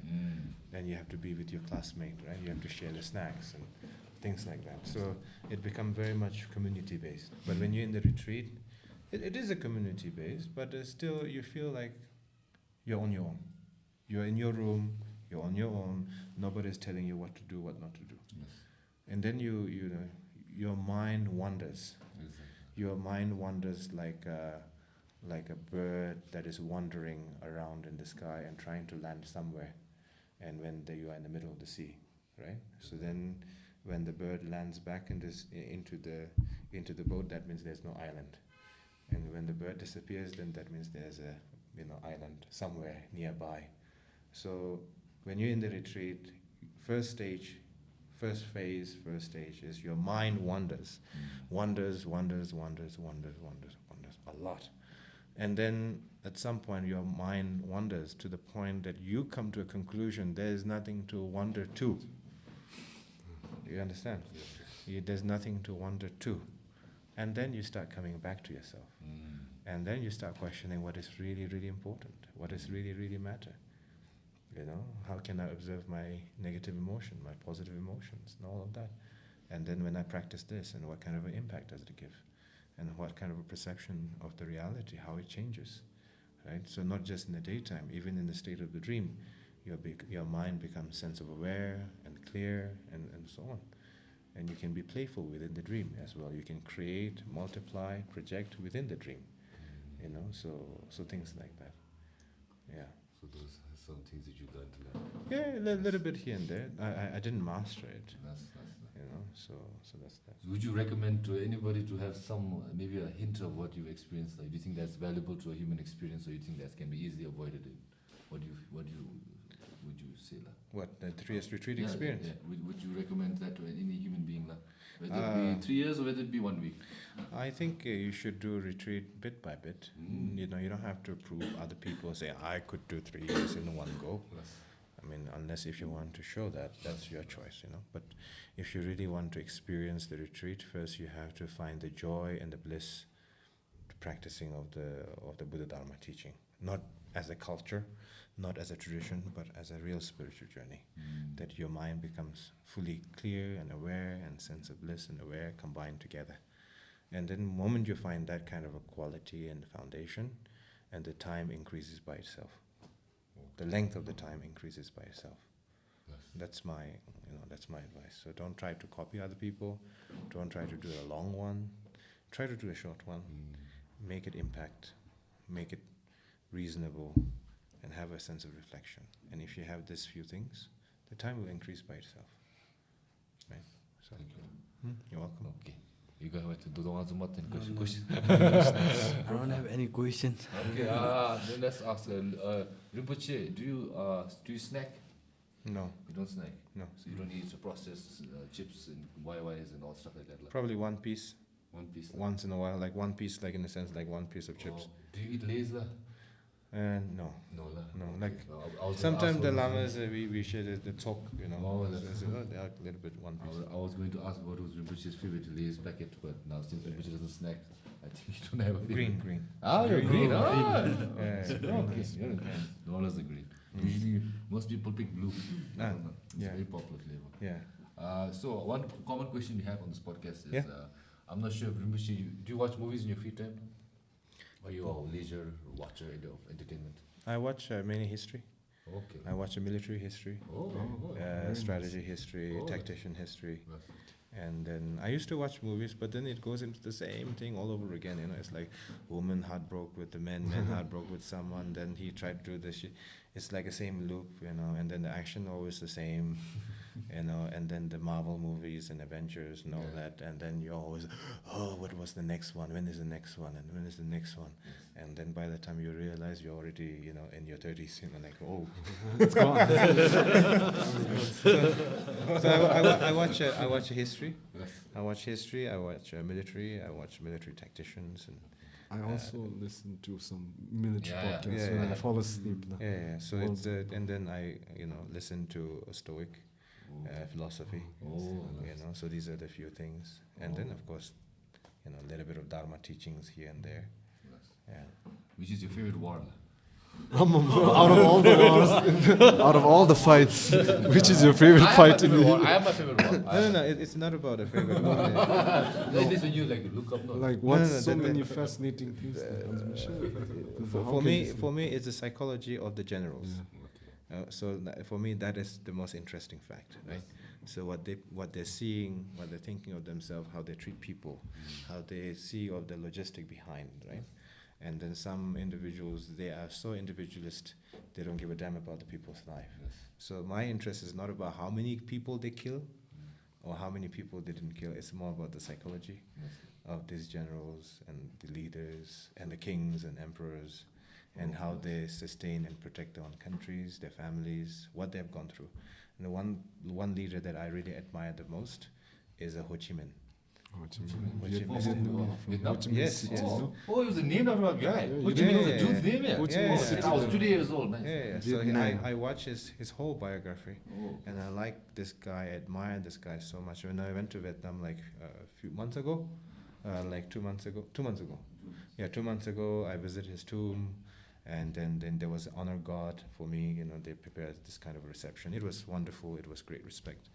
And I told this Vietnamese students, I said, I didn't learn the Ho Chi Minh's biography to please you guys. I studied his biography a long time ago because this guy, fought with the French, fought with the American, fought with the Chinese in the 90s, and he win every single time, the Vietnamese, and they're very resilient. And then, of course, so when you read this kind of state of mind of these leaders, it gives you a different perspective of life, right? You say, oh, the shit that I'm going through is not that bad. I'm not facing famine. You understand what I mean? I don't have to be cannibalist. I don't have to eat other people's corpse. And so when you start to see that kind of thing, and then you start to also see how fortunate you are. Actually, that's a good question I want to ask Rinpoche. Sometimes, like you just mentioned, Rinpoche, like let's say you're having a bad day. And someone comes and says, why are you having a bad day? This guy's having 10 times worse bad day. It makes you feel better. So I don't know why we need to resort to compare other people's misery to make ourselves feel better. So do you think there's the right way of making yourself feel better? No, not necessarily. Not all the time. Just time to time. Yeah, but as humans, it makes you feel better. So is there something wrong with us or something like that? No, not really. Just not really. It's fine. No, it devalues you, like you said. No. Comparisons Comparison is a thief of joy, more. But then it also kind of makes you feel better, no? Kind of like anything that distracts your mind and to refocus on what you really need to. Any method that comes along for that, it's good, I think. Okay. Yeah. Thank you. Okay, boys, you got other questions? If you want to talk about history, we can. Yeah, I love history. I like World War One. That's my favorite World War. World War One. Huh? Yeah, World War One. It's very fascinating. No. Technology. No, not the World War One. You have to focus on how it happened. Yeah, the way it happened, like 12, 15 years before that. You have to study that. Tension and everything. You have to study the origin, not what happened. What happened is already too late, and people are killing each other. There's nothing to learn from there. People are destroying each other's life, and there's nothing to learn from there. What you need to learn is 15 years before that, 20 years before that, what kind of rules and regulations and laws that has been passed, favor to whom, people lost what along the time. And then if you study that, then you also study your own, era. So Rinpoche, with that, you saying that you like to look at history, a lot of great leaders, what do you think are some principles of a good leader? Principle of a good leader? Yes. I think principle of good leader, there can be many good things, there can be many things that is not there, but the principle of the good leader is making a decision in the right timing, pacing, I think, is very important. Everybody can have make a good speech. Everybody can show that I have a very professional team. But if you don't pace yourself, decision is one thing, pacing is another, and then having the information from the ground to the top to the ground, no filter in between, and transparency, and then not losing your head.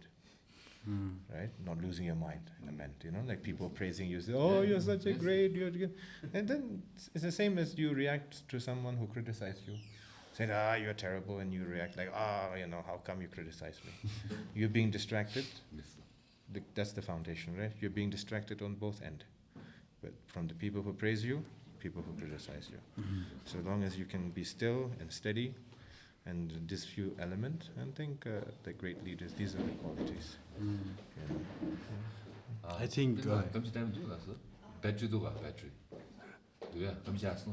1 hour 47. I thought we were over 2 hours, my mistake. I think great leader, when we say great leader, I think it comes to the point where we see aura.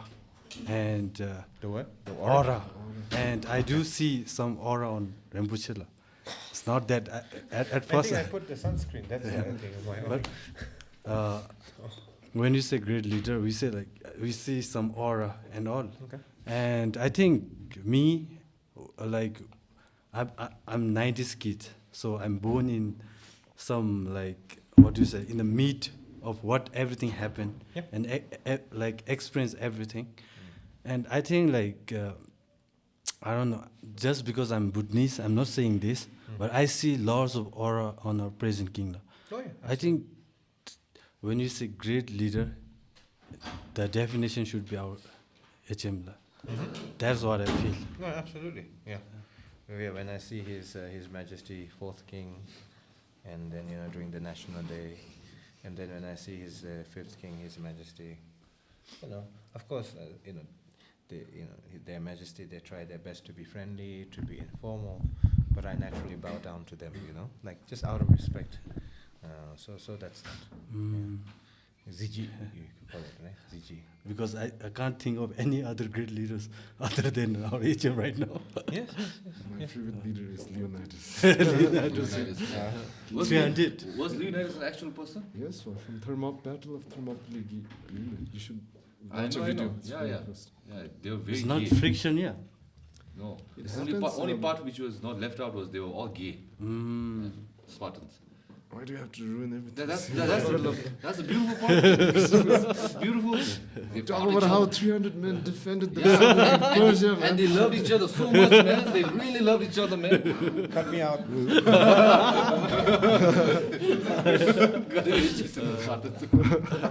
Too many gays. Okay, what was the thing? Let's move on to something else more. Rinpoche, like I mentioned before we started the podcast, this is not just interview, we're not trying to interrogate Rinpoche. If you have any questions you would like to ask us, even though we're far from experts, anything you'd like to know from us, I always try to fit the question or opportunity to our guests usually, if you want to ask us anything. So Rinpoche, what do you think you could ask? Ask. Anything if you'd like to. How's the ambition of the fellow Bhutanese people? Oh, I cannot speak for everyone. But what about you, Ragnar? Why don't you start? You don't have to speak on behalf of 1,000 people. Yes. Myself, ambition of Buddhist people. Yeah. I think right now is the era right now is something very different from what our parents or ancestors experienced. Okay. And I think it's tough time for us.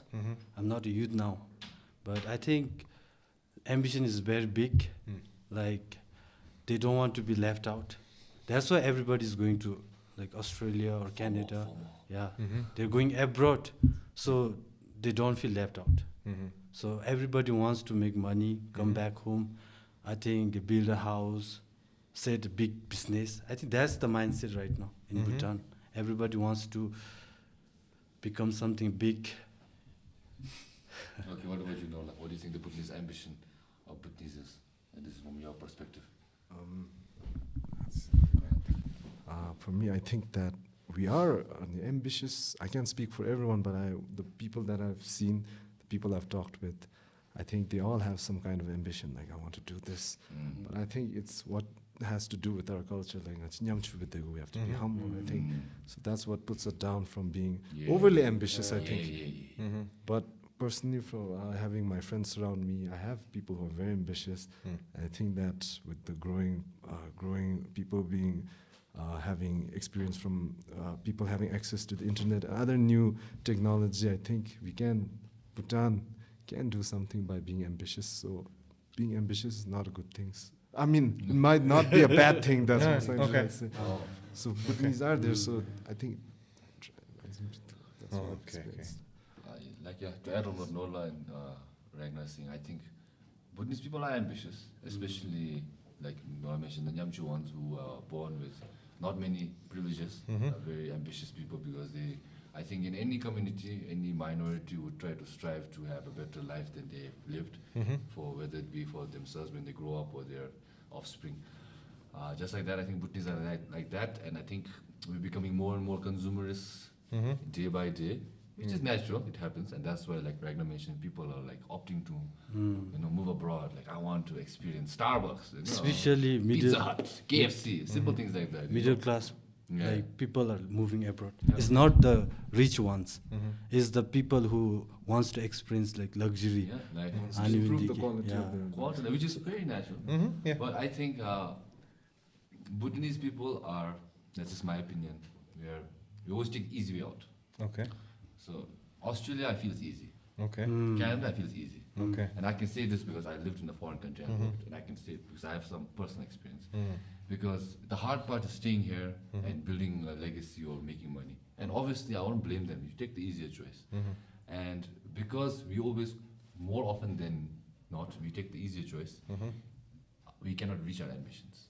And if we are ambitious and we are, let's say, achieving the things we want, then we should have noble, very what you call achieved people in, at least in mainstream world media, like this Bhutanese has accomplished this.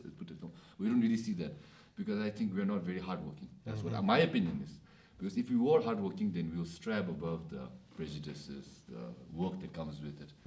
And then I think it's because we are privileged to be born in a country where we don't have to really worry about education or healthcare, or at least in our cultures, like, we have one uncle, we have one auntie which will like help us with something, or my mom will help me with something if I need it.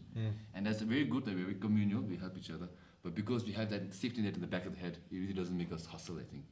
And that hustle mentality, without that, doesn't really make us ambitious. And that's why I think we see very rarely fellow Bhutanese like success leaps and bounds. And I think with this mentality of us being ambitious but not having the work ethic to match it, will remain us Bhutanese to be mediocre till at least for a couple of years.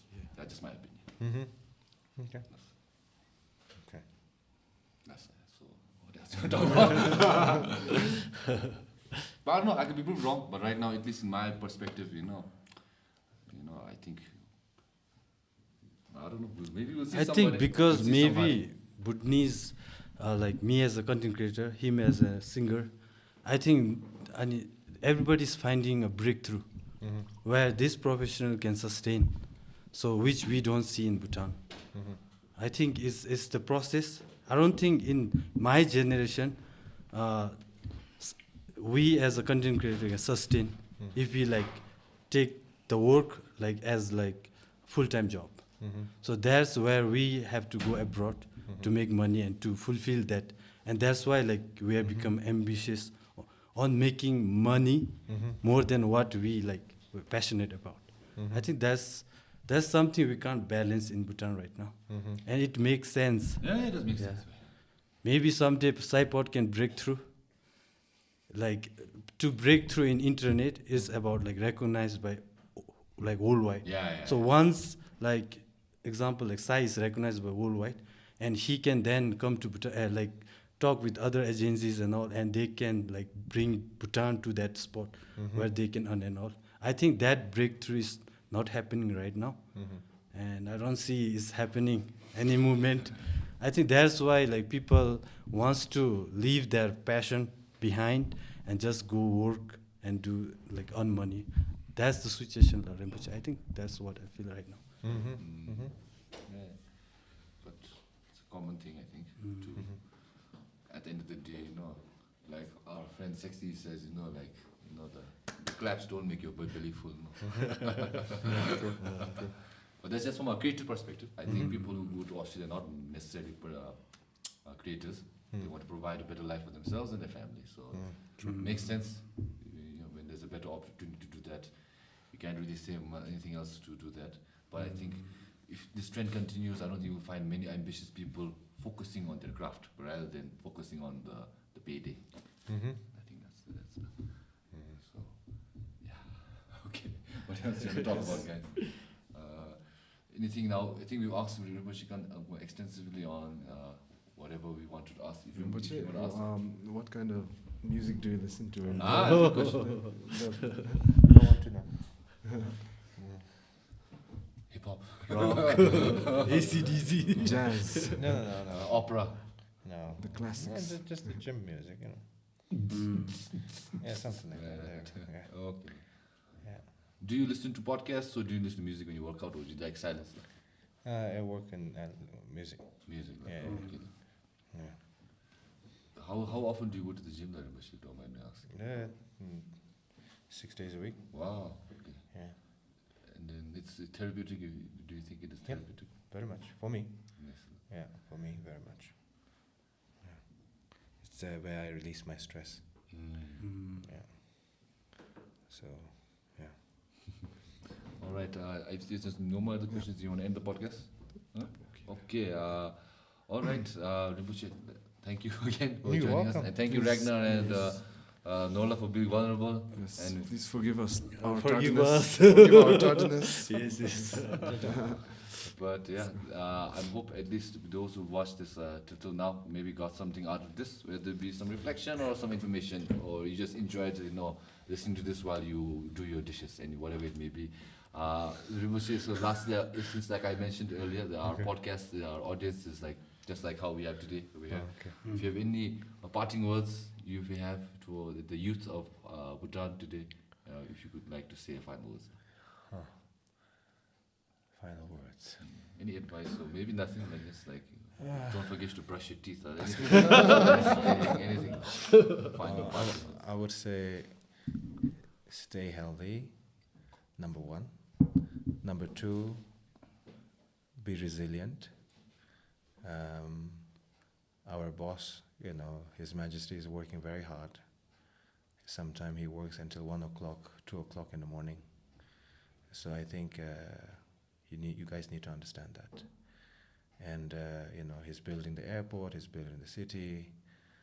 There's many investors who are doing their best, and then we have a great leader who is leading it. But then we need to have a people who follows that vision. But the vision can become quite meaningless if you don't look after yourself, because His Majesty has many choice, and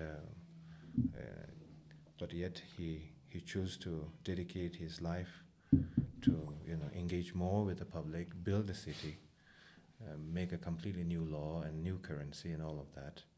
I'm doing everything I can, and you should do what you can. Stay healthy, keep your mind resilient, and be ambitious and in creativity, whether it's a content creator, whether it's music, whether it's art, and because if you don't have this individualist, creativity, and international audience will be not attracted just by the city. Of course, it was a Vajrayana city, temples, and so on and so forth. But it will be also a cultural hub, like an example, like you have a Cannes festival in south of France, and my hope is that Gelip will not just become a Vajrayana hub, but also an art festival, So, but in order to be the host of the art festival, you guys need to carry on being the artist, being the creator, whether it's the music, whether it's the animation, whatever it is, and just don't shy away. There's no such thing as a perfect timing or holy date. Just keep on doing it. People will acknowledge it over the time, Don't try to think that you will become famous overnight. Those who do become famous overnight, they don't know how to sustain their fame. So they are forgotten after a few months. So don't look for that as an alternative goal. Just keep it consistent, continue to create, be resilient, and dedicate to your vision, your time of your life, to this country and to this new city. And I think, saying that you guys are the youth, I think we are in a perfect timing, so we will be able to live and experience the city in our lifetime. So just keep on. And my best wishes to all of you and lots of tashdelek. Thank you so much. Thank you so much. Thank you so much.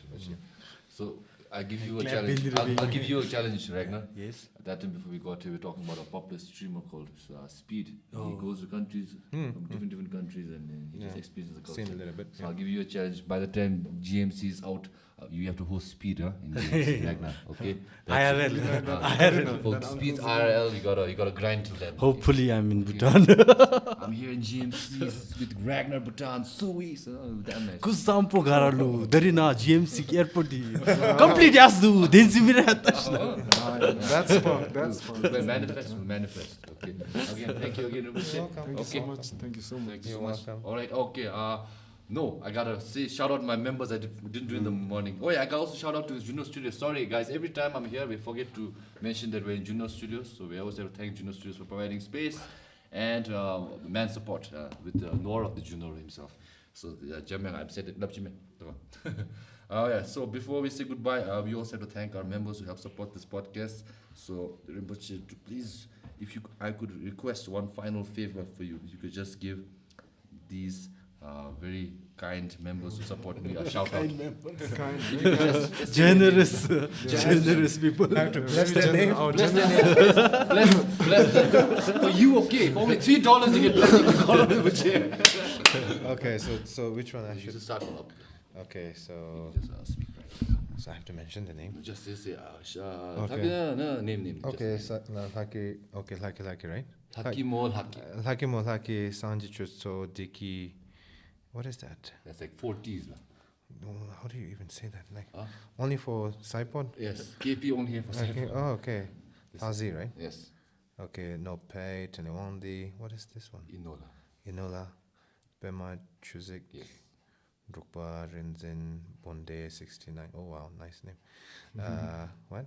Deki. Deki, Enlightened Jan. Oh wow. That's 18 Jan, not Enlightened Jan. Sorry. Chuksss, Phuntsho, Wangchen, TW Jamo, Cho, right? Yes, Cho, Meow. Yeah. Okay. Lexin, Ujin Tech, Arsenal, then, how do you call it? Ningtob NW. Okay, Leo, T13K, Jimmy Samdu. That's a lot of shout out. Okay, Dekil Hazum, Almost Bamo, Nimatobs, Jamyang, Yishe, Phuntsho, Zambia, Jimmy, what? Dinzi, Jimmy, Jintaka? What? Yes. My, okay. How do you even say that? KC is me. Kesimi, okay. Kesamomo, Telapem, Gezadem. The I want problem guy. Wow, okay. Kenya. Pema Bao, Sogi. Toge, Chance Bike. Chance by Madness, Alton Bhutan. Som dum dum dum dum. Oh my, okay, Ocean. And finally, Dashtoji. Lasso. Thank you, members. Thank you for your patience. You've all been blessed. My You've all apologies. been blessed. If you want to be blessed, only $3 a month, okay? No. I take M-Bob, I take M-Pay, I take G-Pay.